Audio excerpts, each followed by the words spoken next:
Well, here we are once again at TomBecka.com, where everyone's exceptional. Everyone has a story to tell. First off, I want to thank you for sharing this on your social media. I want to thank you for spreading the word.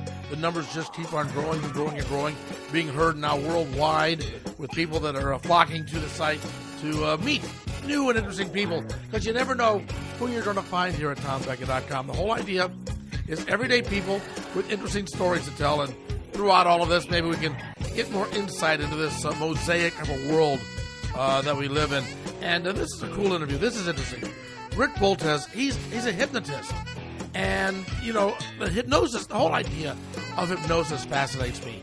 What the subconscious can do, what is in people's minds, how they react, how they behave, what they would do if they let their guard down, and what the mind can accomplish when it lets its guard down. Rick does both show hypnosis, does entertainment for nightclubs and after proms and all of that. He also does clinical hypnosis, helping people get over their fears, helping people deal with smoking issues, weight issues, or whatever it may be. So as much as it fascinates me what hypnosis can do, it also fascinates me why somebody becomes a hypnotist. So I started off with a very basic question. How and why do you become a hypnotist? How, there are various different ways. Again, whether you're going to go into the entertainment side or you're going to go into the therapy side. Why? Varying reasons. I'll cover the why I did first, is because I actually went to a hypnotist for therapy after a bad marriage and noticed the immediate effects of it, and how even after going to counseling for 2-3 years, that it just didn't do as much for me in the very short time of 6 months as going to a hypnotist. And being from an entertainment background, the lights just started going off. It's something I can do as I get older, and it's something I can do now to satisfy that entertainment bug that all entertainers have. You said something here that puzzles me. I've heard of people going to hypnotists to stop smoking, lose weight, behavior modification like that. I'd never heard of anybody going to a hypnotist because they were getting out of a bad marriage. Oh, certainly. It's all about the same type of, for the same reasons. The main reason for hypnosis is to find the root cause. And when I say that is, I always try to paint a picture for people so they understand. If you would just picture a sunflower growing out of the ground, say it has 8 yellow leaves.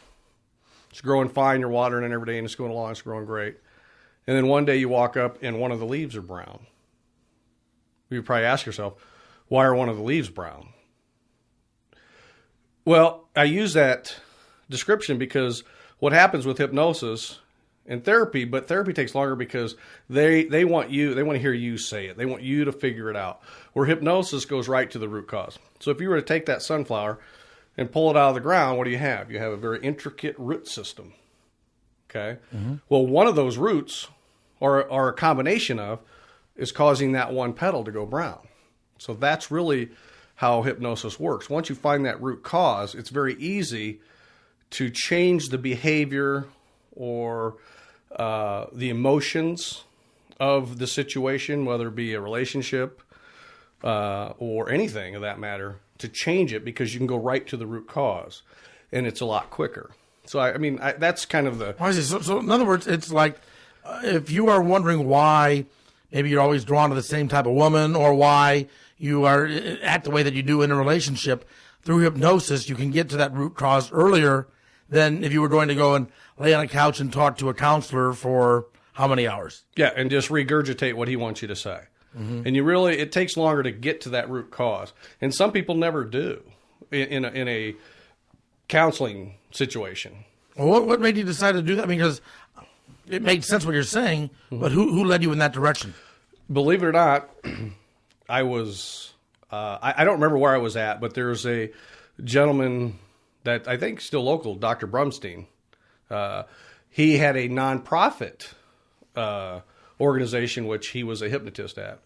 And I ran across him one day, and he just kind of explained it to me, and I thought, I'm going to try it. It's not going to hurt to try it. And at that time, I was a lot younger, so it was on a sliding scale, so it wasn't that expensive. So I went in, tried it. We did 3 sessions, and boom, I found out exactly what was going on in my mind that was causing me to have bad relationships and, the really adverse reaction to breakups. Okay, so the hypnosis helped you get through this, and you're married now, and you've been married for a long time? I've been married now for 13 years. Okay, so it worked out. Yeah. The end result was basically I kept repeating the same behavior, and it stemmed back at that time to my mother, believe it or not, because my mom left me when I was younger. So subconsciously, I learned that women leave. So when I got into a relationship, subconsciously, again, I thought they were going to leave, so why try? So I kind of sabotaged the relationship from the front part of it. You understand what I'm saying? Right, yeah. And so I learned where that came from. And actually, as a little boy, I feared my stepmom. I feared my stepmom, and my mom left me. So what I did was I was able under hypnosis to have a conversation with them in a safe environment, which allowed me to relieve all the tension, the feeling, the hatred, and all that kind of stuff. Is that like a 1-session thing, a 100-session thing? Or how long does it take to, how many hypnosis sessions do you have to go through before you reach that realization? It's going to vary from person to person. If somebody's honest with themselves and they've I don't want to say research, but they've had some insight to their problem, it doesn't take long at all. Sometimes you've got to search for that root, but once you find it, the good thing about hypnosis is immediately we can attack, if you will, the emotional side of it. We can make you the self-esteem things and things like that. So immediately you'll start to feel better, but you won't feel whole until you find that root cause. And once you find that root cause, it's virtually one session, just like smoking. Okay. Once the person makes up their mind that they want to quit smoking, it's very easy. Now, after you get that root cause, is it a thing that's always in your subconscious, or do you have to make it a conscious effort to not keep on repeating that same behavior? No, what hypnosis does with, again, the subject has to allow it. Once they recognize the problem and they say, I want to change the problem, then you can go, they're telling you can go into the subconscious mind and flip those switches, as people say, or take out the bad behavior and substitute it with good behavior thoughts, or the emotional part of it. So it's very easy. See, what people don't understand is the subconscious mind is lazy. It takes in everything. It remembers everything, but it's on a literal sense. In other words, to give an example of that real quick, I ask people, have you ever been in a situation, whether it be happy, sad, or violent or whatever, where something was done to you and you reacted, and then maybe a minute or two or even an hour later you said, I don't realize why I reacted that way? All the time. Well, it's because in the subconscious mind, it quickly finds the quickest and closest reaction to that situation and spits it out. That's why sometimes it's not exact, because you haven't experienced that exact same thing. So you don't know how you're going to react. Once you experience it and you know how you're going to react, then the subconscious mind will record that, and the next time you will react in the way that... I have a friend, he teaches psychology, and he says that a newborn baby is really only afraid of 2 things. One is loud noises, and 2 is falling. And that anything else is all learned. He said you could put a baby right next to a lion in a cage, and unless that lion roared, or, unless that lion roared or knocked the kid off, the kid's not going to be afraid. No. Everything else is learned, right? Yeah, we're a blank hard drive when we're born. And it is learned. And that's why you see... By the way, I'm not encouraging anybody to put a baby in a lion cage. I just want to make sure, because, lawyers may be listening. Somebody does it. I don't need the trouble. I thought you'd already done it, so, But that's right. Anyway, you were saying we're a blank slate. Yeah, we're a blank... We're basically a blank hard drive. Uh-huh. And again, the subconscious mind just starts absorbing stuff, And the other thing inherently that a baby wants to do is eat, It's funny if you think about even animals that when they are first born, the first thing they want to do, and they know right where to go. You got puppies and stuff with their eyes closed, and I'm not, again, not comparing the two, but it's just that instinct that we have when we're born. They want to eat. Right. Seems like a normal instinct. Yeah. And so we're a blank hard drive, and when they've done studies where they've had like twins where they were separated. And because I always wanted to say that you're still a product of your DNA, and I believe in some ways you are, but I think outside influences, if you are small enough, actually plays a lot more into it than your DNA. But you say that at the same time, you could have kids that are raised in the same family, and each kid reacts differently to the stimulus that their parents give them.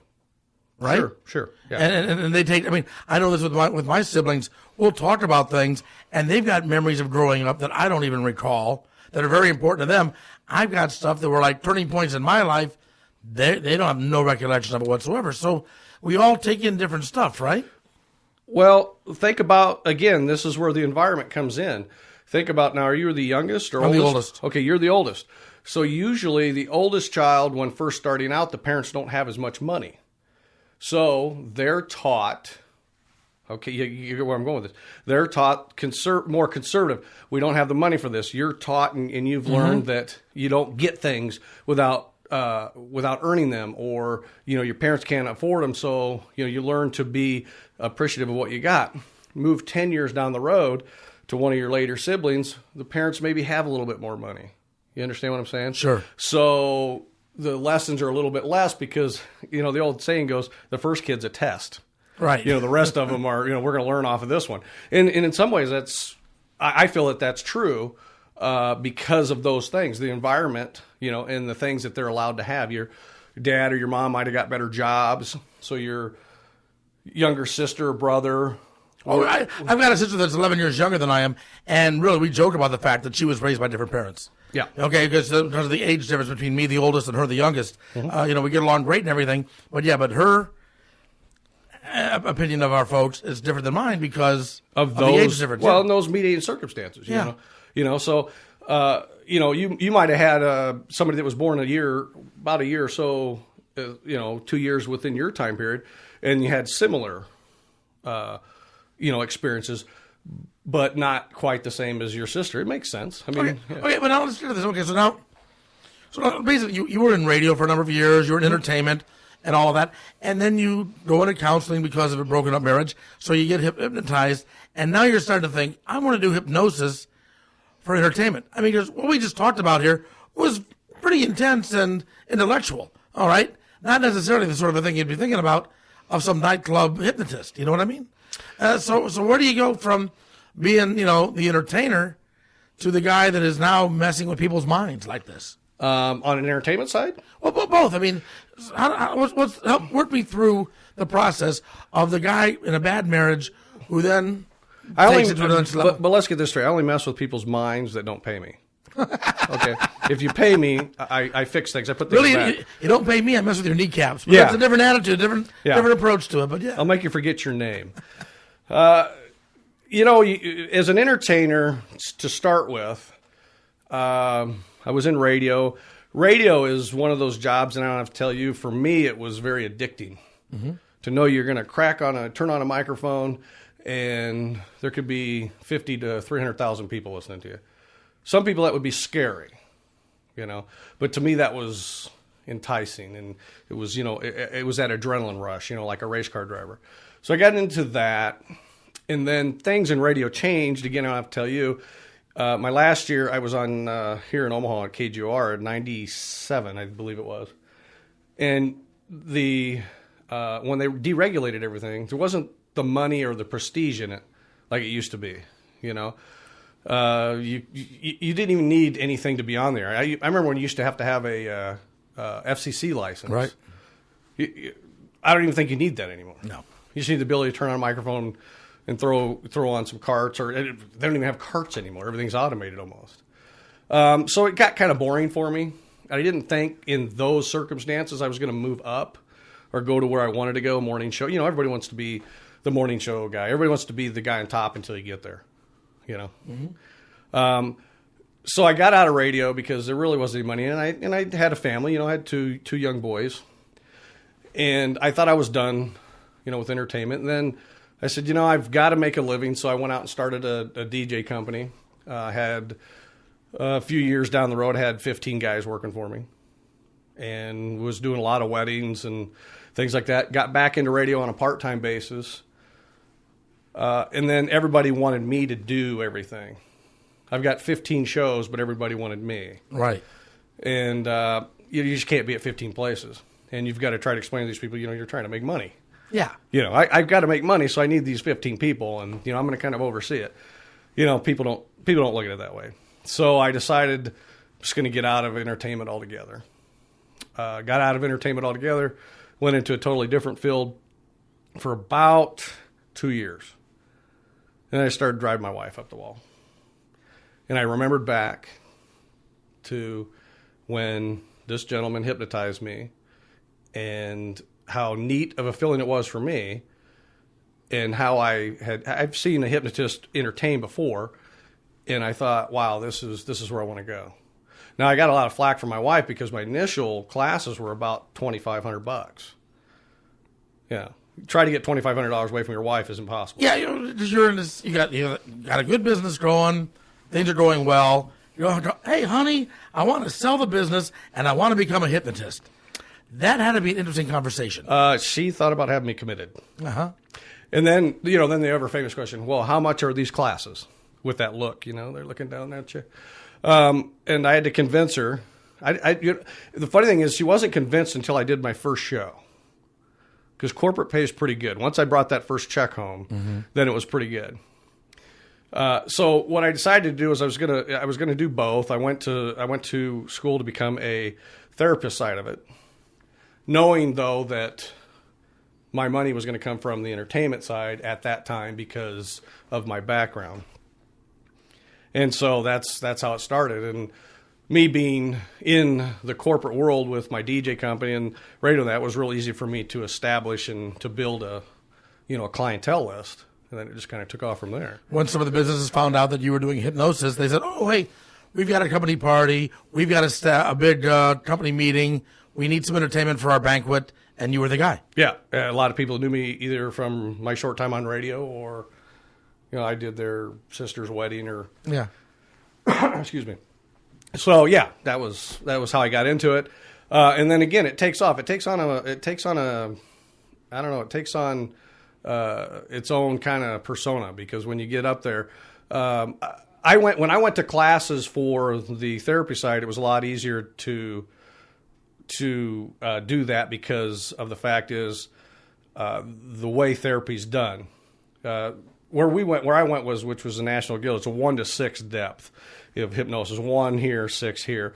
1 being a twilight, which you can institute any change you want, smoking, weight loss, like that. A 6 is where you have a C-section without anything, without nothing. Okay, now that's pretty deep. So you're saying the mind can get to a point where you can have surgery without any anesthesia because, yeah. It's called pain amnesia, yeah.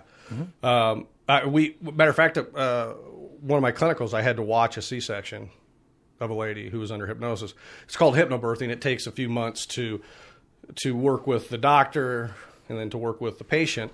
But this lady sang a Boston song the whole time. That was her thing she wanted to do under hypnosis. Cut her open, took the baby out, and it was done.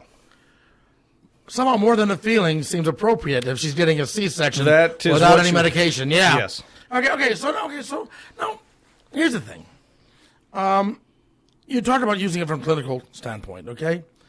At the same time, I mean, what kind of real training do you get for something like this? I mean, it's not like you're going after a PhD. You're going and you're telling people you're getting sleepy, and that's it, right? I mean, how intense is the training to be a hypnotist?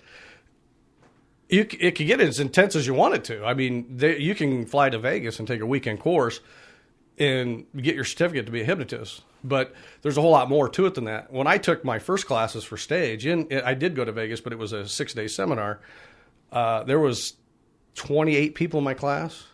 And I can tell you right now, there's only 3 of those people that are doing anything with it. Mm-hmm. There was a guy that flew all the way in from the UK Wouldn't let anybody hypnotize him. I thought the guy was nuts.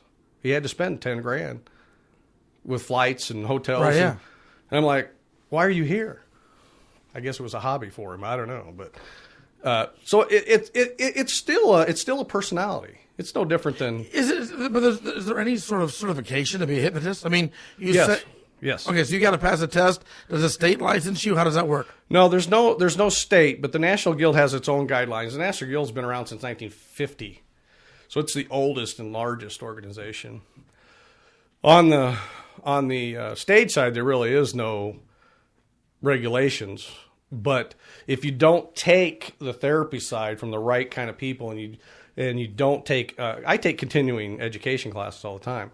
If you don't take those, hypnosis in and of itself is harmless, but there are a couple things that you need to know, especially if people have past thoughts or things that surface. It's happened before. You've got to know how to take care of them. Yeah, I mean, okay, yeah, and we're jumping around here a little bit from both sides here, but even with this the stage show though, have you ever hypnotized somebody and something comes out of their subconscious that is so either bizarre or so deep and personal that you don't necessarily even want to follow it up, or they go and they say something that is so inappropriate that it bothers you? You know what I mean? No, because again, that comes in with experience, knowing how to word the suggestion, knowing what to say and what not to say. Has it happened? Oh yeah, not on my stage. But it's happened because, again, you've got inexperienced people out there just blurting out suggestions and not knowing what's going to come at you. To give an example, when I age regress, okay, age regression is a big thing where hidden things can come up. When I age regress, I say these things. I say, I'm going to take you back to whatever age, let's just say 6 years old. I want to take you back 6 years old. You'll only have happy thoughts. No harm will come from you with the present, past, or future. Only happy thoughts will remain with you. I've covered all my bases there subconsciously.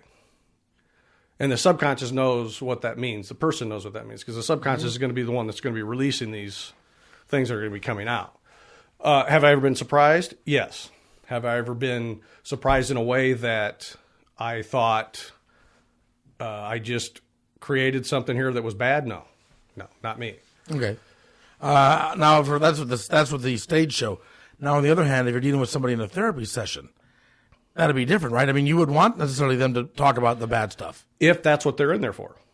Now, they may go that direction because we can have an open conversation in a therapy session, okay?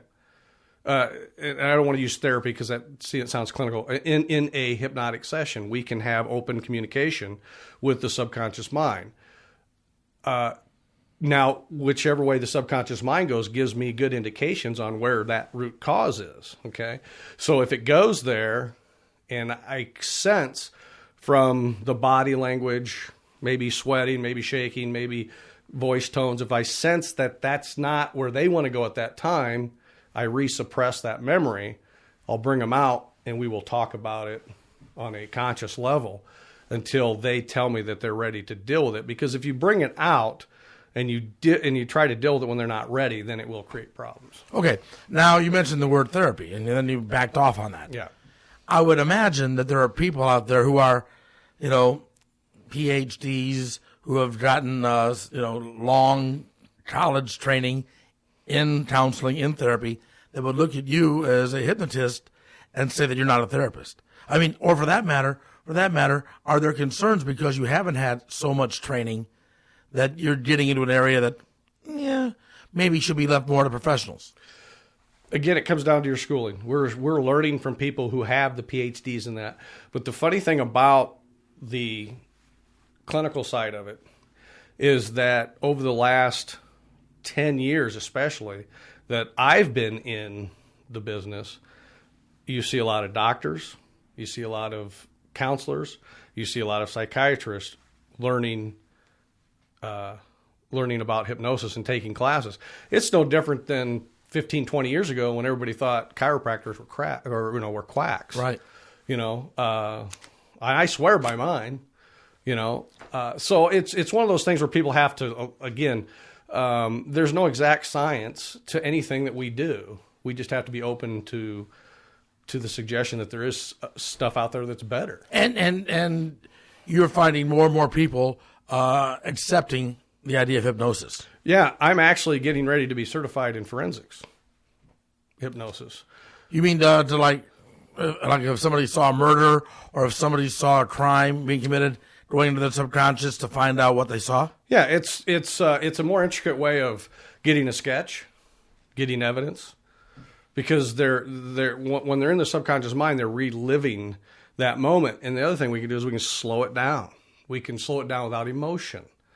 So when we slow it down without emotion, they're not fearful. They can take that time to look around and remember what their eyes seen. So it is very effective.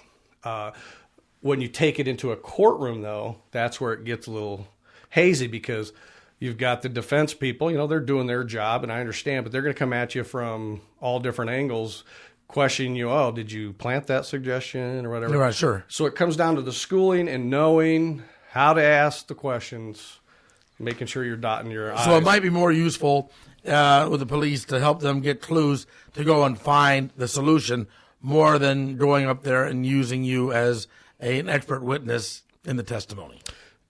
It would work either way, but I see where you're going with it. Yes, I think to get an identity of a suspect, to me, is more important, because then the police can go around the DNA and all that stuff, which there is nothing to dispute. So yes, but can we testify? Yes, we just got to be ready for the hot seat. All right, now, okay, so this is so multifaceted. I mean, are most hypnotists like you? In other words, do clinical hypnotists also do a stage show, or do stage hypnotists also do therapy like you're doing, or the other aspects of it? Or is it pretty much you're one breed or the other? No, the funny thing about it was, hypnosis has been around since, you hear Mesner, 1700s, okay? Mm-hmm. He's the one that kind of perfected it and figured out how to do all that without going into the boring details. But quite a few years ago, 20, 25 years ago, it was 10% clinical, 90% entertainment. The last 15 years, it's kind of flipped. Now, I don't know, I couldn't really honestly tell you if it flipped because people were going, well, we need to get more serious about it, whether they were trying to build the organization bigger or whatever the thing was. But it flipped.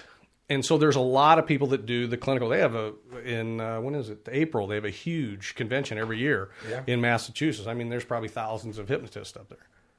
Really? Mm-hmm. And it's all about clinical hypnosis. It's all, you can take classes for anything. But the funny thing about it is they all do a show every night, because, again, doing a show, I get more work off my shows for the clinical side of it than I do if I ran an ad in the phone book, because people are there. They're going, my friend would have never done that.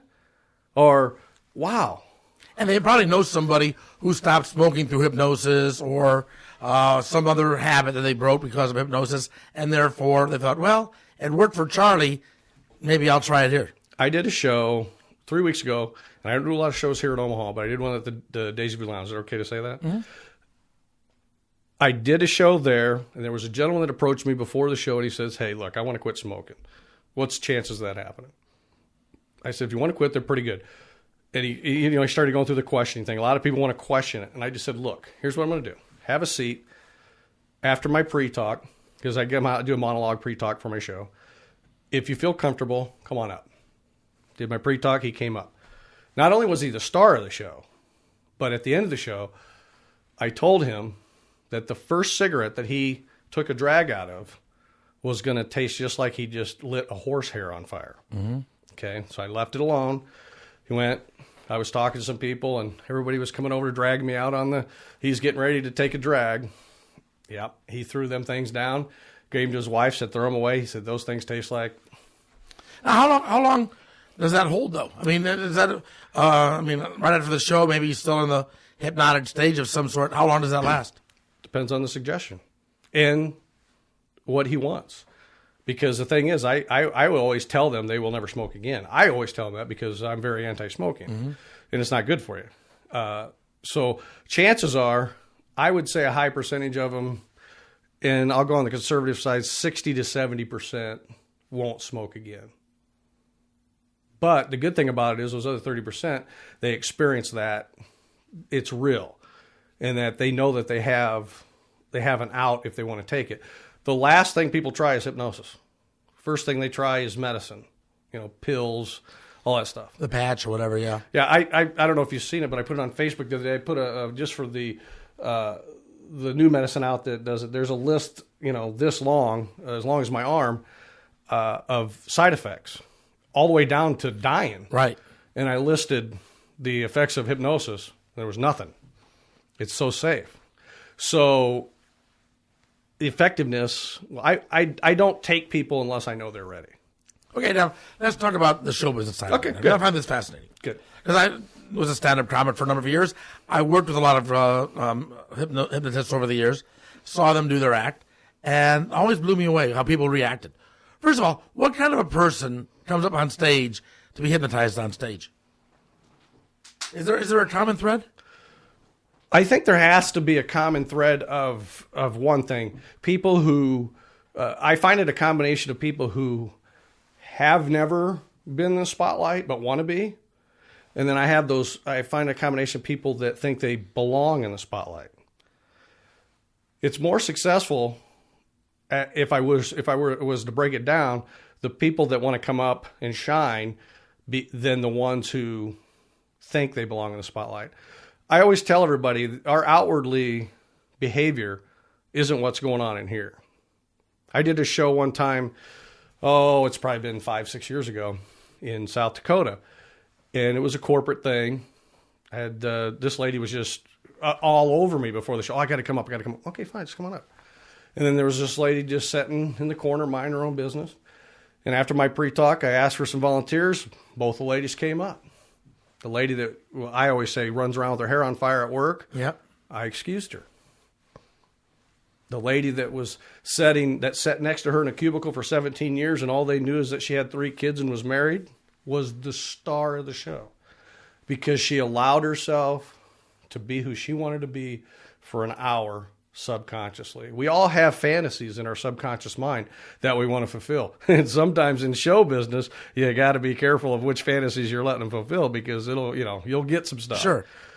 So we all put on different faces for different people. Sure. How I react to you would be different than how I would react to a girlfriend, or how I would react to parents or a boss or whatever else. So we all put on these different faces. And you say that when people go on stage at a hypnosis show, they want to let all of that down and just show who they see themselves inside? I don't think they come on stage with that in mind. I think they come on stage with the mind that I want to have a good time. I've come out. See, I've got to build that rapport. If I don't build a rapport with these people, if they don't like me, I could set 50 people in front of me, and all 50 are going to leave that stage because they've got to trust me. After all, I'm taking them into places where they don't know where they're going. And like I said, hypnosis is very safe, but to them, it's fearful. I've got to break through all those phobias and stuff, The biggest phobia I got to break through is they're afraid to say something about somebody they work with. Uh-huh. And I'm like, listen, my big thing is when I get on stage, I said, look, if you don't like Sally, she already knows it. There, everybody just starts laughing. I said, heck, you're probably not set with her, are you? No, everybody. So it kind of breaks down those walls. The funny thing about shows is the people in the audience that go out.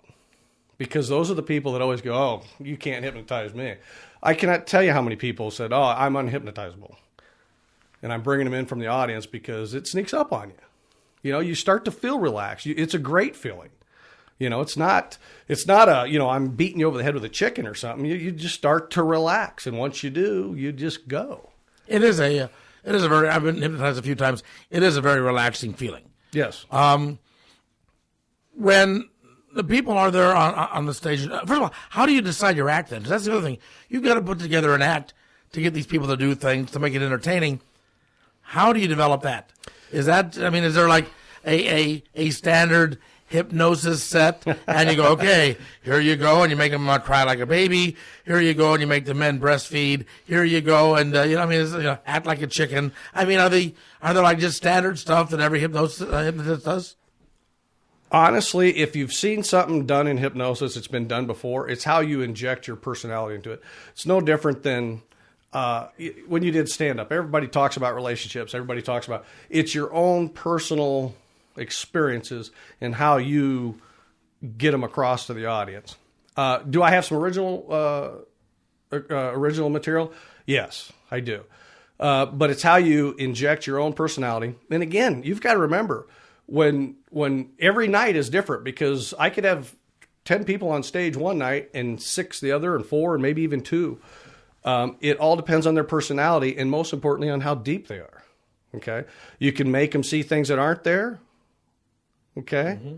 Or you can make them not see things that are there. Again, that's a depth perception on hypnosis. And what'll happen is during the show, they'll go deep, they'll come back up, they'll go deep, come back up.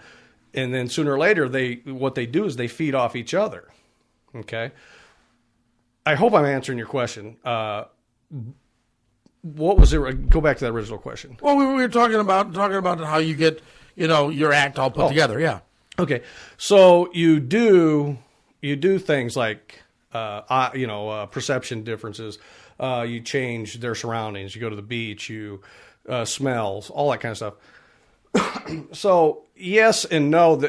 A lot of hypnotists do some of the same things, but you have to interject your own material in there. You have to take them on a venture. Every venture could be different because, like I said, I could write out a script and hang it on the wall like a band does, and then find out whoever I have on stage, I can only do 4 of those things. So then I've got to, I really got to ad lib. Why? Because either they're not hypnotized, their personality's not the right type for what you want to do, or what do you mean you only do 4 of They're those? not deep enough. Mm-hmm. In other words, if I was, one of the big things I like to do, which is really funny, is I like to tell them when I open up my show, is the first thing I like to do is, this tells me how deep they are, where they're at. If I turn around and talk to the audience, I'm your boss. You see the back of my pants ripped out, and my butt's real hairy, and I got a pink thong on. Now, the first thing I do is I turn around, I wait for the crowd response. Okay, I gauge the crowd response to how well they're doing, and then I will turn around and try to catch them laughing, and that's when it will escalate from there. Now, the ones that don't see it doesn't mean that they're not hypnotized. It just means that they're not deep enough to see that suggestion that I'm giving them. Later on in the show, they could be the biggest star of the show. Mm-hmm. Okay, a lot of people say, well, how do you tell if somebody's faking it? Well, you can. It's very easy, just because of their body language and everything. But what I found out over the years is that just because somebody's faking it, as long as they're going along with it, you might have 1 or 2 people every once in a while they're faking it. They think they're fooling me, but they're not. Yeah. But what I know is as long as they're not being disruptive and they're following my commands, sleep, put your head down, close your eyes, they'll go under. And once they go under, they forget everything. Okay. So it's that little game you play, because there's always somebody that wants to try to mess up your game. What is the one thing that you have people do, but you only have them do it when the crowd is completely with you, the people are way down under, and it's like, okay, this is kind of risky, but tonight's the night to pull this routine. What is it, and how do they react? I would say it depends on the setting of the show. Corporate, what I would do is and this is something I wrote myself, I do a cow milking contest. One of the contestants has a bull. Of course, nobody else knows he has a bull, so he has to fake the competition. At the end of it, okay, I give everybody else different commands. Somebody's kicking the bucket over, the cow is passing gas in the other person's face. This person's getting licked by the cow. This person, their cow's kicking the bucket over. But the main focus is the guy with the bull. So at the end of it, he's faking it. He's doing whatever he can to try to fake it. And at the end of it, again, it depends on how the crowd reacts. Is it a corporate show? If they're into it, I can tell how far I can go. Well, what it is, I snap my fingers. It's a tie. Everybody's bucket is full the same with whatever your cow or other put out. So I snap my fingers. Well, they look down at it. It's called a pricing game, because what I do is now I turn it into, well, we have a tie. I've got to have a drinking contest. Uh-huh. We've got to drink it. Whoever drinks it the fastest. This guy's over there just going, Yeah. So then it turns into give you 100,000. Give you the highest guy ever had was 10 million, and then he would drink it. The lowest guy was 10,000. So it's kind of that funny, that cow game thing. We know what you are. We're just negotiating price. Yeah. Yeah. Uh-huh. Yeah. Yeah. And so it's kind of funny to see. because the people out in the audience, they learn a lot about who that person is. And again, it's the deepest person that I have usually that I do that with. In a club setting, because I do all types of shows. I mean, I'm coming up on post-prom season right now. I'll do probably 22 of them. That's a whole different story. That one there, the roller coaster ride for prom season tops, because on that one there, for the high school, I call them young adults. I don't like to call them students. I will give them all different. They're going to take their first roller coaster ride, go 300 feet to the top. I give them all different suggestions. One of them, I'll give them a suggestion that the higher we go, the more they got to go potty.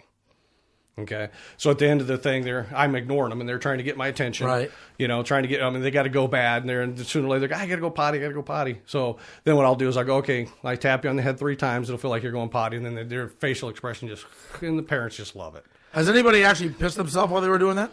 No, because you tell them they won't. I've had people almost throw up because of smells, which that was years ago since I've reworded everything. Right. But some people get to the point where even after you say that, I think they're, they might, it's all about the description and then their experience. If they've smelt something before that's so bad in their mind, they're back there. I can't control all that, but I can control their reaction, with their bodily functions, right, if you will. And then on a club side of it, the biggest thing that I do that people like is I will switch around body parts. I will wake everybody up and say, everybody, all your personal body parts are gone. So they're gone. And I'll say, somebody in the audience has them. So I'll find a guy in the audience or girl, whatever. I'll say, they've got your body parts. And they're mad. I say, well, why? I'll ask each one, why do you need them back? You can imagine the kind of answers I'm getting from the guys and that. And then what I'll do is I'll say, okay, I've negotiated with this guy. I'm going to give them back to you. On the count of 3, you'll have them all back. The only problem is there'll be a mix-up. The guys will have the girls will have the guys. Boom. And just the expressions on their face. And then in a club setting, again, I take it a step farther. I put vibrating seats in there. So I tell them every time you hear the vibrating sound, your seat vibrates and it feels good on that new body part you got. So, and again, they get into positions that you would never think of because it feels good when they get into that position.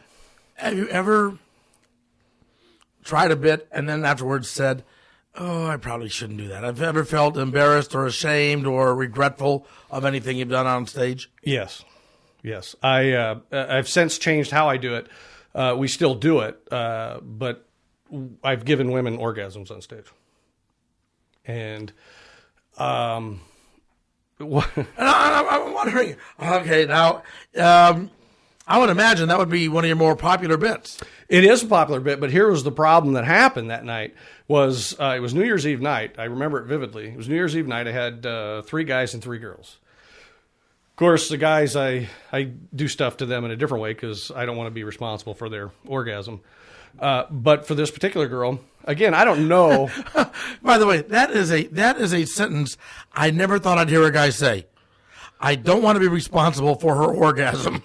No, his orgasm. Oh, his orgasm. Yeah.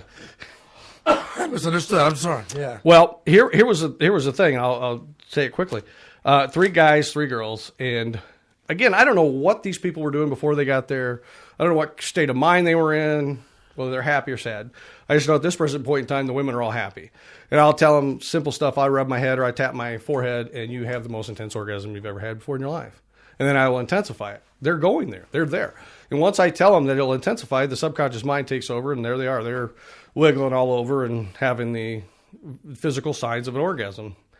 Now, again, I don't know what's going on because I got clothes on.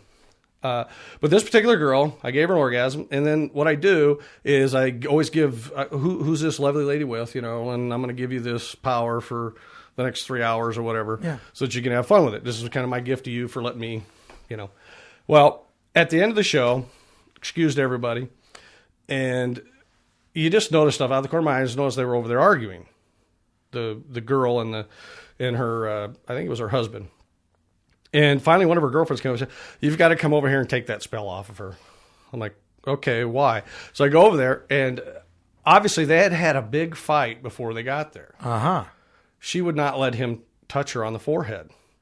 But every time I went to do it, she would let me and go right back into her orgasm bit. Right. Okay. So I'm all of a sudden the bad guy. You see where this is going? Sure. This guy wants to take me outside and pound me into the ground because his wife won't let him.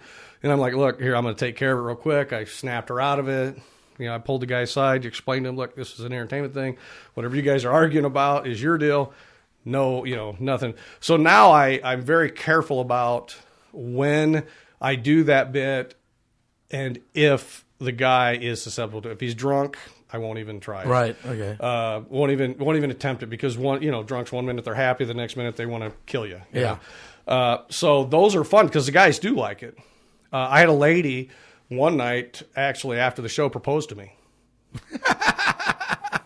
I must have been a hell of an orgasm you gave her. Yeah, she tapped me on the shoulder, and I didn't even know she was standing there. And I looked at her, she goes, "You got to marry me." I said, "That'd be impossible because I'm already married, but thank you for that." So yeah, those are it's fun. I love what I do, and sometimes I don't believe I get paid for it. Are there hypnotist groupies? I mean, I know musicians when they entertain, comedians when they entertain.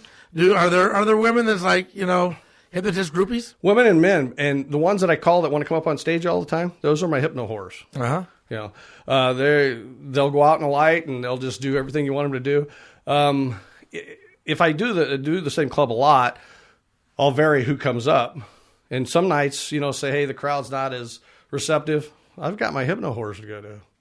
Bring them up. It's a great show. Everybody's happy. They're happy. Their husband's happy. So. Yeah, I do have people that follow my show. Some of them, one guy was totally convinced one night because he was drunk. Excuse me. He followed me around for 30 minutes after the show, and he said, on the drunk talk, "You are fake." And I'm like, "Okay, what? You got to what's wrong?"